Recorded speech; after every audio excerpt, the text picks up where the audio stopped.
Telugu YouTube ఛానల్లో మీ వ్యాపార ప్రకటనల కోసం 9154949554 కి కాల్ చేయండి. సో ఆంధ్ర రాష్ట్రంలో ఎన్నికలు దగ్గర పడుతున్న కొద్దీ అసలు ఏం జరుగుతుంది అని ప్రతి ఒక్కళ్ళు కూడా కొన్ని అనుమానాలు తావేస్తున్నాయి. ముఖ్యంగా ఏంటంటే టీడీపీ జనసేన కలిసినంత వరకు కూడాను ఈసారి అధికారం టీడీపీ జనసేనదే అనుకుంటున్న తరంలో పక్కగా అనుకుంటున్న తరంలోనే బీజేపీ కూడా పొత్తులో భాగంగా వీళ్ళతో పాటు కలిసింది. ఇప్పుడు అసలు బీజేపీ వ్యూహం ఏంటి?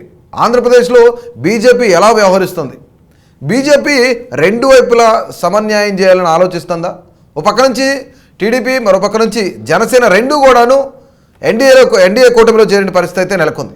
ఇక ఇదే తరంలో గతంలో ఎన్డీఏకి కొంతమేర సపోర్ట్ చేసిన జగన్మోహన్ రెడ్డి కూడా ఈసారి ఖచ్చితంగా గెలిచినా ఓడినా ఎవరికి సపోర్ట్ చేస్తారు అనేది కూడా కొంత అనుమానాలకు తావిస్తోంది. మరీ ముఖ్యంగా బీజేపీ ఏపీ ప్రజలతో కానీ ఏపీ రాజకీయ నాయకులతో కానీ కొంతమేర ఎమోషనల్గా ఆడుకుంటుందా అనేది ఇప్పుడు పెద్ద చర్చనీయాంశంగా మారింది రాష్ట్ర వ్యాప్తంగా కూడా.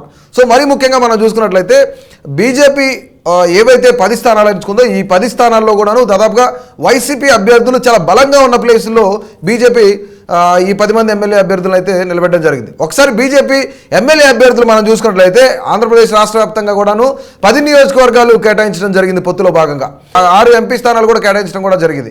సో మనం ఒకసారి చూద్దాం. అలాగే హెచ్చెర్ల, మొదటిగా మనం హెచ్చెర్ల నియోజకవర్గం చూసుకున్నట్లయితే ఈశ్వరరావు, అలాగే విశాఖపట్నం నార్త్ చూసుకున్నట్లయితే విష్ణుకుమార్ రాజు ఇక్కడి నుంచి బరిలో దింపారు. అరకు వ్యాలీ చూసుకున్నట్లయితే పంగి రాజారావు, అలాగే అనపర్తి శివకృష్ణరాజు కూడాను అనపర్తి నుంచి పోటీ చేస్తున్నారు. ఇక కైకలూరు కాన్స్టిట్యూన్సీ చూసుకున్నట్లయితే మాజీ మంత్రి కామినేని శ్రీనివాసరావు ఆయన టీడీపీ నుంచి బీజేపీలో జాయిన్ అవ్వడం జరిగింది. సో ఆయనకు కైకలూరు నుంచి సీటు కేటాయించారు. కొంతమేర ఆంధ్రప్రదేశ్లో బలంగా ఉన్న వ్యక్తుల్లో కామినేని శ్రీనివాస్ కూడా ఒక వ్యక్తి అని చెప్పుకోవచ్చు, ఎందుకంటే ఆయన ఆర్థికంగా బలంగా ఉన్నాడు కాబట్టి.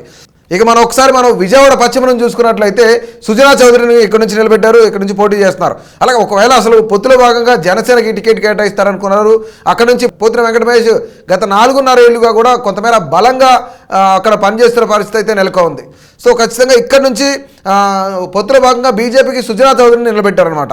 ఇక మనం ఒకసారి బద్వేలు చూసుకున్నట్లయితే బొజ్జా రోషన్న ఇక్కడ నుంచి నిలబెట్టారు. జమ్మలమడుగు ఆదినారాయణ రెడ్డి ఆయన మీద కొంతమేర ఇక్కడ నుంచి బలంగా ఉన్న వ్యక్తి ఆదినారాయణ రెడ్డి. అంటే ఈ 2 సీట్లు కూడాను కైకలూరు కానీ లేదంటే జమ్మలమడుగు కానీ ఈ 2 ఆంధ్రప్రదేశ్లో బీజేపీకి కొంతమేర స్ట్రాంగ్గా ఉన్న ప్లేస్లు అని చెప్పుకోవచ్చు మనం. ఇక గిట్టా జయసూర్య నందికొట్కూరు నుంచి, అలాగే ఆదోన్ నుంచి పివి పార్థసారథిని నిలబెట్టారు. అంటే ఆల్మోస్ట్ ఇక్కడ నిలబెట్టిన 2 స్థానాల్లో తప్ప మిగతా అన్ని స్థానాలు కూడా బీజేపీ కొంతమేర బలహీనంగా ఉన్న ప్లేస్లే కావాలనే ఈ ప్లేస్లు ఎంచుకున్నాయి. ఎందుకంటే ఆయా నియోజకవర్గాల్లో వైసీపీ అభ్యర్థులు బలంగా ఉన్నారు కాబట్టి కొంతమేర అంతర్గతంగా ఇంటర్నల్గా వైసీపీకి కూడా సపోర్ట్ చేసే యోచనలో ఉంది బీజేపీ అని చెప్పేసి, కొంతమేర ఎమోషనల్గా ఆడుకుంటుంది బీజేపీ అని చెప్పేసి కొన్ని వాదనలు వినిపిస్తున్నాయి. అంటే ఇవన్నీ రాజకీయ వర్గాల్లో నడిచే చర్చలే కాకుండా బీజేపీ, టీడీపీ, జనసేన కూటమి కనుక అధికారంలోకి వస్తే ఎన్డీఏకి ఇక్కడున్న ఎంపీ సీట్లన్నీ కూడాను బీజేపీకి వెళ్ళే అవకాశం ఉంది. ఒకవేళ జగన్మోహన్ రెడ్డి గెలిచినా సరే, ఎంపీ సీట్లు ఎక్కువ గెలిచినా సరే అవన్నీ కూడాను ఎన్డీఏ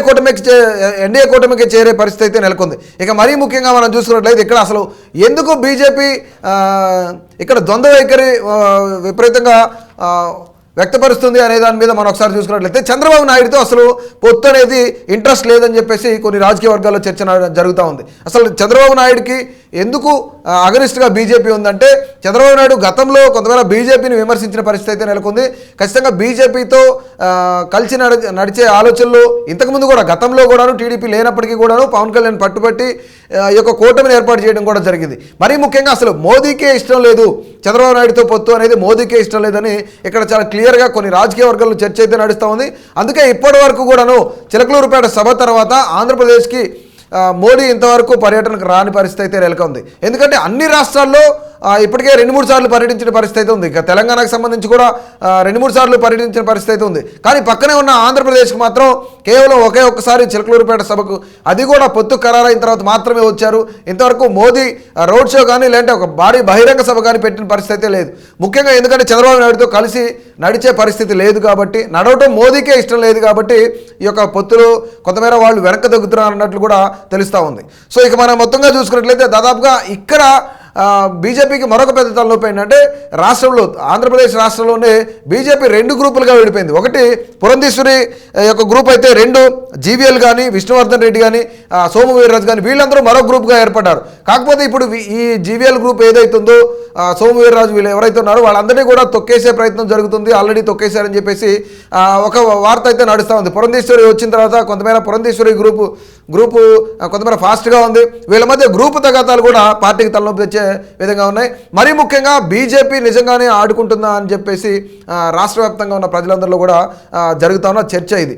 సో మనం 2019లో చూసుకున్నట్టయితే కేవలం 0.5% ఓట్ షేరింగ్ మాత్రమే బీజేపీ ఇక్కడ తెచ్చుకోగలిగింది. సో ఇప్పుడు ఏమైనా పొత్తులో భాగంగా ఎక్కువ పర్సంటేజ్ పెరుగుద్దా అంటే అది కూడా కొంతమేర ఆశాజనకంగా లేదు అని కొంతమేర రాజకీయ వర్గాల్లో చర్చ అయితే జరుగుతూ ఉంది. మరీ ముఖ్యంగా ఒకవేళ ఇక్కడ బీజేపీ టార్గెట్ ఏంటి, ద్వంద్వ వైఖరి ఎందుకు ప్రవర్తిస్తుంది అంటే ఖచ్చితంగా ఒకవేళ టీడీపీ జనసేన బీజేపీ అధికారంలోకి వచ్చినా ఈ ఎన్డీఏకి ఎంపీ సీట్లన్నీ కూడాను ఎన్డీఏకి వచ్చేవే, బీజేపీకి వచ్చేవే కేంద్రంలో.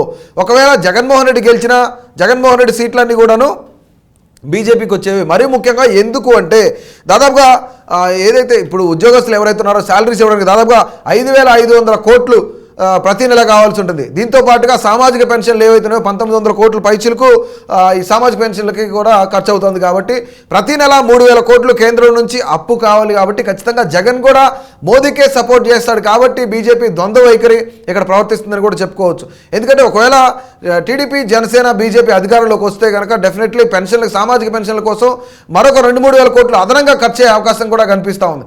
సో ఇదే తరుణంలో బీజేపీ ఇక్కడ కొంతమేర ద్వంద్వ వైఖరి ప్రవర్తించడానికి ప్రజల పట్ల కొంతమేర మోసగింపుతో ఉంది అని చెప్పేసి కొంతమంది రాజకీయ విశ్లేషకులు చెప్తున్న మాట ఇది. ఎందుకంటే ఖచ్చితంగా ఇటు ఒక వైసీపీకి అంతర్గతంగా సపోర్ట్ చేస్తుంది, ఎక్స్టర్నల్గా బహిర్గతంగా టీడీపీ జనసేనకు కూడా సపోర్ట్ చేస్తున్న పరిస్థితి ఉంది. సో నిజంగా రానున్న కాలంలో బీజేపీని ఆంధ్రప్రదేశ్లో నమ్ముతారా, లేదంటే బీజేపీ ఈ యొక్క ద్వంద్వ వైఖరిని నమ్మే అవకాశం ఉందా, ఆంధ్రప్రదేశ్ ప్రజలు వీటన్నింటినీ పసిగట్టే అవకాశం ఉందా, నిజంగానే ఒకవేళ జగన్మోహన్ రెడ్డి గెలిస్తే కనుక బీజేపీకి సపోర్ట్ చేస్తారా లేదంటే ఇండియా కూటమికి సపోర్ట్ చేస్తారా? ఎందుకంటే ఇప్పుడు పొత్తులో భాగంగా జనసేన టీడీపీ బీజేపీ ఒక పొత్తుగా ఏర్పడ్డారు కాబట్టి, ఎన్డీఏ కూటమిగా ఏర్పడ్డారు కాబట్టి, జగన్మోహన్ రెడ్డి ఈ కూటమికి అగనిస్ట్ కాబట్టి ఒకవేళ ఇండియా కూటమి వైపు ఏమైనా మొగ్గు చూపే అవకాశం ఉందా? ఒకవేళ జగన్మోహన్ రెడ్డి అలా చూపిస్తే కనుక డెఫినెట్లీ ఏదైతే ఫండ్స్ రావాలో కేంద్ర ప్రభుత్వం నుంచి ఆ ఫండ్స్ మళ్ళీ, ఎందుకంటే అధికారంలోకి బీజేపీనే వస్తుంది రాబోతుంది, మోదీ హ్యాట్రిక్ కొట్టబోతుంది అని చెప్పేసి కొన్ని ఏవైతే సర్వేలు ఉన్నాయో ఇవన్నీ చెప్తున్న తరుణంలోనే దేశంలో ఉన్న ప్రజలందరూ కూడాను మోదీ మీడియా నడుస్తుంది కాబట్టి, మోదీ మీడియా పనిచేస్తుంది అని చెప్పేసి అంటున్నారు. కాబట్టి ఖచ్చితంగా ఇది వర్కౌట్ అయ్యే ఛాన్స్ ఉందా? నిజంగానే జగన్మోహన్ రెడ్డి మోడీకి సపోర్ట్ చేస్తారా లేదంటే ఇండియా కూటమికి సపోర్ట్ చేస్తారా? ఒకవేళ నిజంగానే ఈ యొక్క టీడీపీ జనసేన బీజేపీ పొత్తు కనుక ఈ యొక్క త్రయం అధికారంలోకి వస్తే వీళ్ళు అధికారంలో ఉండి గట్టిగా స్ట్రాంగ్గా పోరాడగలుగుతారా, మోదీ దగ్గర నుంచి ఫండ్స్ తీసుకురాగలుగుతారా అనేది ఎందుకంటే తీసుకురాగలుగుతారని ఎందుకు క్వశ్చన్ చేస్తున్నాం అంటే మోదీకి చంద్రబాబు నాయుడుతో పొత్తు అనేది అంత ఆశాజనకంగా లేదు, ఆయనకి అయిష్టంగానే ఒప్పుకున్నారని చెప్పేసి కొంతమేర ఇక్కడ చర్చ అయితే నడుస్తూ ఉంది. ఇక మొత్తానికి బీజేపీ ఆంధ్రప్రదేశ్లో ఏం చేయబోతుంది, ద్వంద్వ వైఖరి ఎందుకు ప్రవర్తిస్తుంది అనే దాని మీద ప్రతి ఒక్కరూ తప్పకుండా కామెంట్ చేయండి. ఇలాంటి మరిన్ని ఇంట్రెస్టింగ్ అప్డేట్స్ కోసం ఆ కేటీవీ తెలుగును సబ్స్క్రైబ్ చేయండి, అలాగే ఫాలో చేయండి. Please do subscribe to. Please do subscribe to. Please do subscribe to. Please do subscribe to. Please do subscribe to. Please do subscribe to KTV Telugu. KTV Telugu. KTV Telugu. KTV Telugu. To KTV Telugu. KTV Telugu. Please do subscribe to KTV Telugu.